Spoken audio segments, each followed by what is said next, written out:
Hi, this is Chris, and what we're looking at here is an incredible wall of sandstone. Basically quartzite sandstone mixed with probably just some sandstone. Since quartzite sandstone is the harder material, we see a big red section of it right up here. That's like very solid rock material sitting on top of a lot of other sedimentary sandstone material that's very soft. You can see underneath it where it's been washed away. Even up top you've got alternating layers of super hard sandstone quartzite with just loose sand material underneath it. This is all built up over hundreds of thousands of years, maybe millions, who knows. I mean, can't we really be sure what the hell is going on with all these measurements? Which gets me to another measurement. Climate change. Now there's something full of bad measurements. And bad thinking. Of course, I'm told that if you say that on YouTube, Google will like censor you somehow. So, I'm not here to say that man could not change the climate. I'm just asking when man changed the climate that you're looking at here right now. What did man do to change this climate? Because if you look at this, take a moment to think about it, the only way this happened is a massive volumes of water. Water at such a level, it's not even possible for the human mind to conceive of it.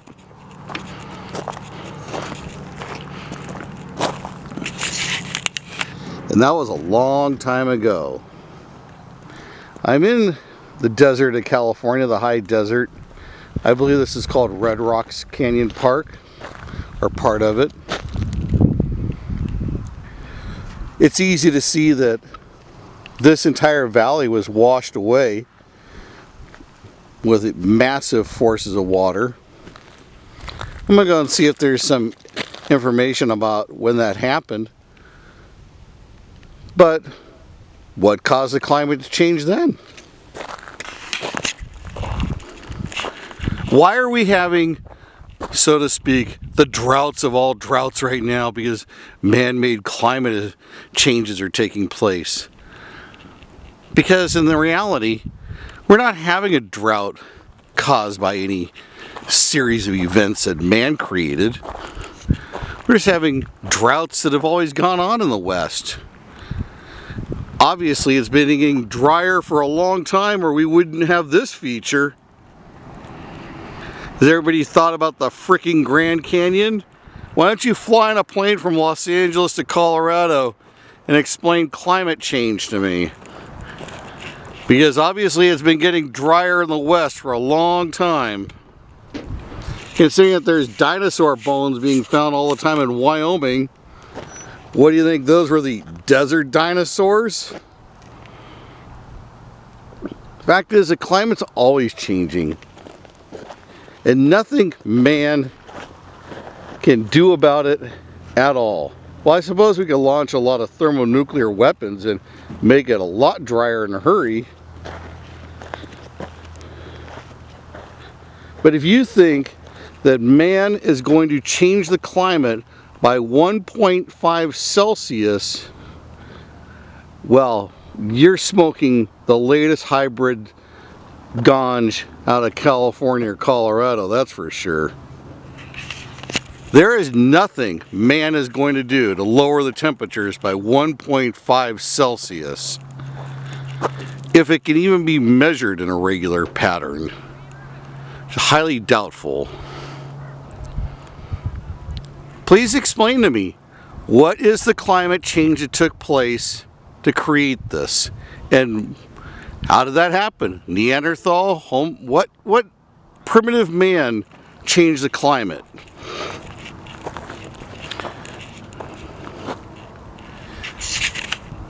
Clearly we have these amazing columns that have been formed from huge amounts. I can't even conceive of the amount of water that would have been roaring off the top of that mesa down on the face of this to wash these features, or to create these features. I know none of us, the rest of you, could do it because we haven't seen this level of water in our existence. Which goes to another great issue about climate change. Why do people only notice the climate is changing in the period of their own time? Well, it's because most people only pay attention to weather at the events in their life, or even the most recent events, like, wow, that was the hottest summer last year. Well, how about the summer in 1913? Why is 1913 still one of the hottest summers ever in North America? Man wasn't doing any climate change back then. Because the fact of the matter is, we're always having changes. Isn't that breathtaking? It is really an amazing sight. You get into these desert landscapes in Arizona, Utah, a few places here in California. I mean, this is breathtaking. Colorado. I mean, you get to see some real amazing examples of how the climate has changed. And it is getting drier, that's for sure. And there's nothing you can do about that.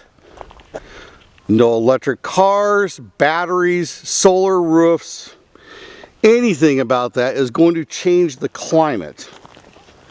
It'll make you poorer, that's for sure. Like those gas prices right now? How about when the environmental movement has gasoline at $7 a gallon or $8 a gallon? How about Joseph Biden, old Grampy there, complaining that the oil companies are making the gas prices super high? Really? How's that happen? It's just a response to the policies of government. And why is it that everything to fix the climate involves the middle class and the lower income people become poorer, and the wealthiest to get wealthier? Isn't that interesting how that works? All the ruling elite become wealthier and the middle class becomes poorer. Hey California, how's that 56 cents a gallon gas tax working out? You see that on your road improvements, right? Every time you hit a massive pothole.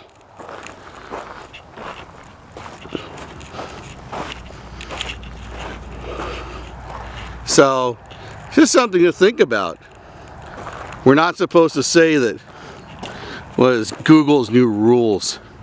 If you're a climate change denier, they're gonna like block your content or say you can't earn ad money.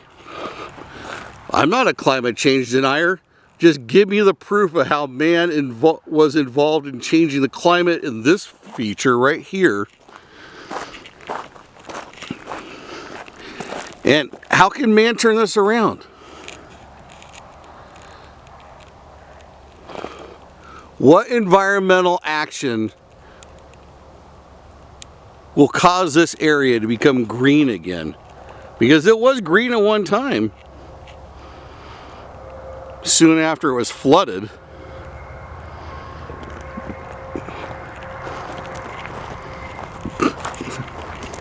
The fact is that you can go out and observe all throughout your natural environment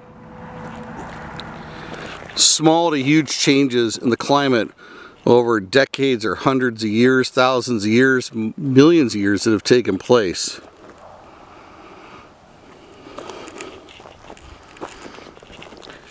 Why is it that the little ice age was what, only 250, 300 years ago at the most? What were the pilgrims doing to cause the little ice age? What did the pilgrims do to turn around the little ice age? I know, they stopped using diesel-powered boats. Wasn't that really smart just to sail to America and leave the diesel turbine engine back there in England and Holland, wherever the hell they came from?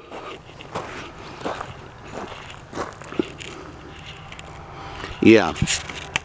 Why is it that the little ice age was just that little bit ago and it came and went? Because the climate is always on the change. Sometimes more subtle than others, periods of time.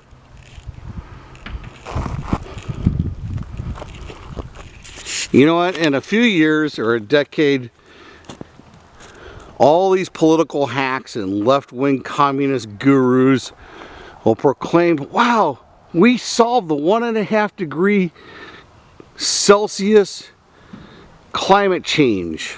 We were able to accomplish it. Well, how? Likely not. India and China will keep burning more and more coal. Speaking of which, how is it that an impotent, and that's not disrespecting the armed forces, how is it that the impotent government of the United States is going to force China to stop building approximately one new coal plant, what is it, a month or something back there? What happens when people in Africa decide that they want to live the good life, other than a few large cities here and there? They want some air conditioning and automobiles everywhere, not just a few large cities. Who's going to tell those people they can't have electricity on demand? Or any other part of the developing world? Yeah, things to think about, because they're not going to happen. But the middle class in America, that's a